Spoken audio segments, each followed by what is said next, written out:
Greetings, my faithful viewers. Welcome to another super event episode of the Rowdy Retro Reviewer Show.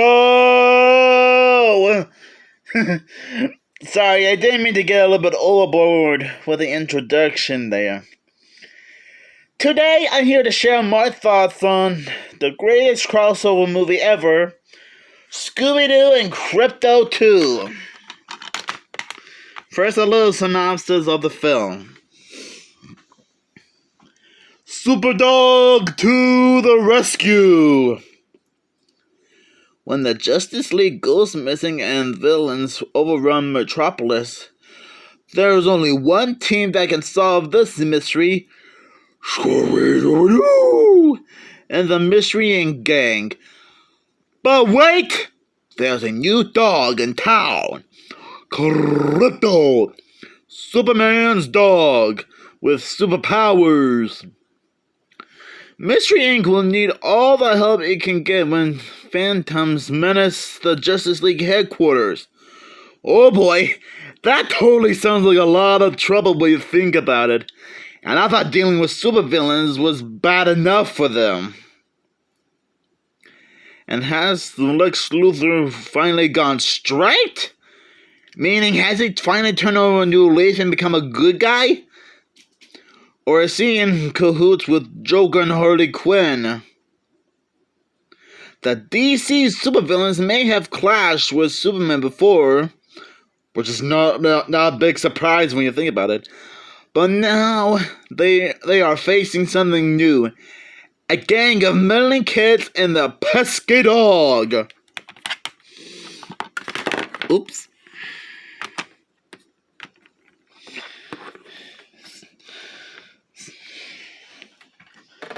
So yeah, this is actually one of the most interesting and most amazing Scooby-Doo DC crossover movie I've ever seen in my life since Scooby-Doo and Batman the Brave and the Bold.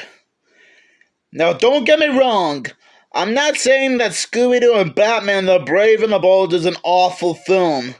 I'm not saying it is. I still enjoy that film, even though it has been a daggone long time since I have seen Scooby-Doo and Batman the Brave and the Bold, along with these other Scooby-Doo films I haven't seen in a while. But to be fair, Scooby-Doo and Krypto 2 is probably 10 times better than Scooby-Doo and Batman the Brave and the Bold. And I probably have a feeling I'm gonna get a lot of hatred for that. Another thing I like about this movie is that it has a lot of interesting Easter eggs to past DC properties, like Hanna-Barbera's Super Friends, for example, and Wendy, Marvin, and Wonder Dog, for example. They are actual characters from Hanna-Barbera's Super Friends, in case you guys have no clue who they are. And they did appear in Scooby-Doo, Where Are You Now?, which was a CW reunion-style special, with another cameo appearance by two other DC characters, Cyborg from Teen Titans Go and Batman in his Brave and the Bold form. But I'm getting off topic here. Now, I have been very familiar with Krypto the Superdog for a while now, since I remember watching this show called Krypto the Superdog, which was a actual TV show that ran on Cartoon Network.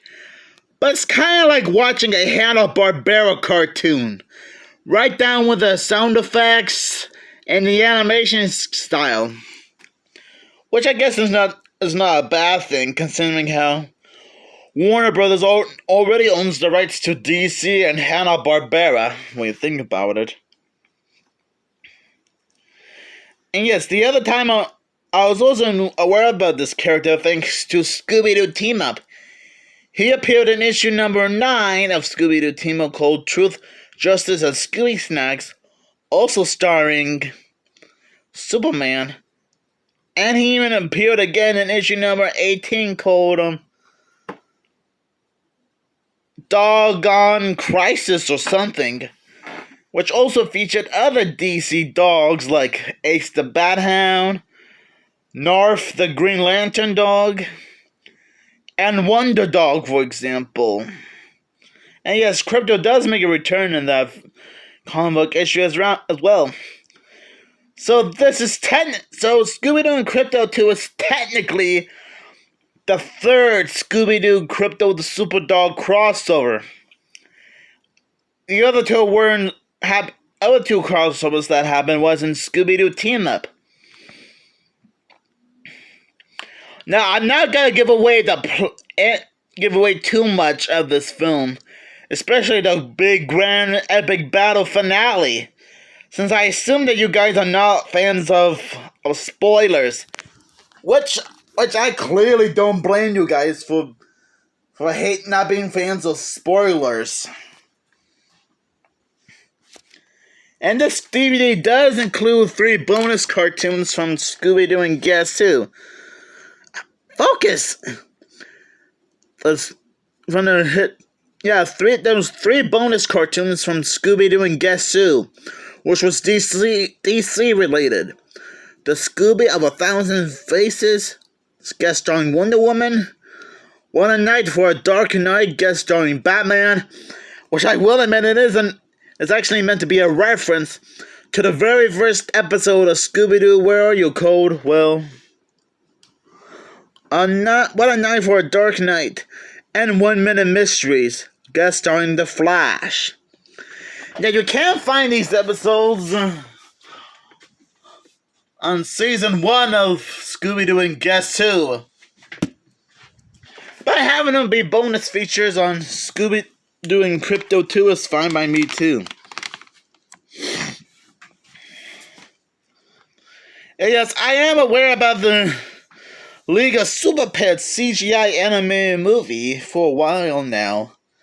Heck, 3 Scene Films even probably shared his thoughts on the film, which I might end up getting very soon. And before I wrap this up, I'm going to give you guys a little bit of background history. Some of you already know this at this point, but just in case you guys are new to the channel and don't know what I'm about to say, back when this film was first announced, sometime around around late 2022, we all thought that this film was going to be like a tax write-off because of David Zaslav, the world's worst CEO of Warner Brothers. Because not only that he's been canceling all the recent completed WB projects like the live-action Batgirl movie, and a few Looney Tunes projects like Bye Bye Bunny and Coyote vs. Acme. But the Scooby-Doo franchise was also a victim, because he also scrapped a lot of completed films and TV projects like Scoob Holiday Haunt, which is kind of like a prequel to the first Scoob movie, Scooby-Doo and the Haunted High Rise, another direct-to-video film that would have featured the Hex Girls, which I would have been very surprised to see how well that would have turned out,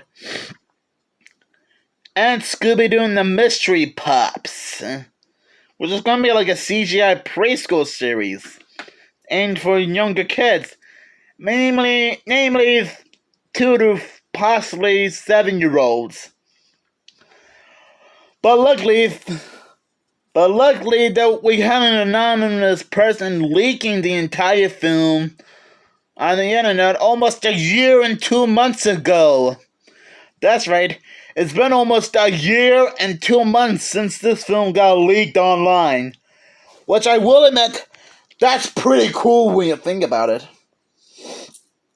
And if Scooby-Doo and Krypto 2 can get leaked online, as well as getting a whole media release, then why can't other WB projects like Batgirl, Coyote vs. Acme, Scoob Holiday Haunt, Scooby-Doo and Krypto 2, I mean Scooby-Doo and the Mystery Pups, and Scooby-Doo and the Haunted High Rise get the same treatment too? I mean, seriously, it's not that hard. And at least it would have been a nice way for those projects to get saved. Kind of like Scooby-Doo and Krypto 2, for example. Oh well. Hopefully one day David Zaslav, the worst CEO of Warner Brothers, will get fired for good, and those WB projects I mentioned will get saved and see the light of day. So yeah, that was a little bit of background on the history behind Scooby-Doo and Krypto 2. Now, I know that other people on YouTube like Valsky Bum, JB and Millie, and Ashton Hardy already brought this up before in some of the when they discussed Scooby-Doo and Krypto 2, along with Scoob Holiday Haunt, for example. But hey, I guess it doesn't hurt to bring that up again in case you guys forgot or weren't aware of it until now. But hey, just thought it would be interesting to bring up.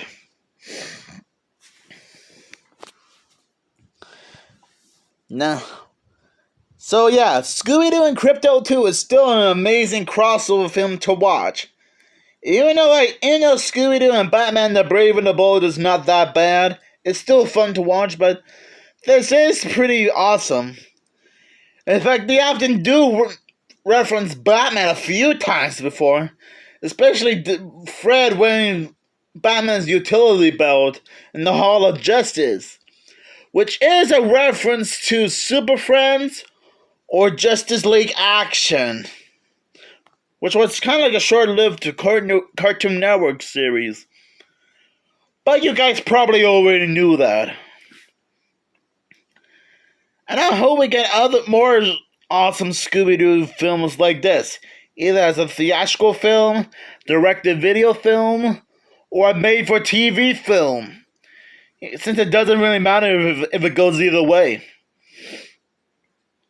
And not gonna lie, it will be neat to see Scooby-Doo team up with other DC characters, because at least in this film they didn't go overboard with having Scooby-Doo and the gang team up with Batman again, since I already made a video a couple of days ago about how Warner Brothers was starting to get carried away with each Batman and Scooby-Doo crossover, which I'm probably not gonna repeat all that again.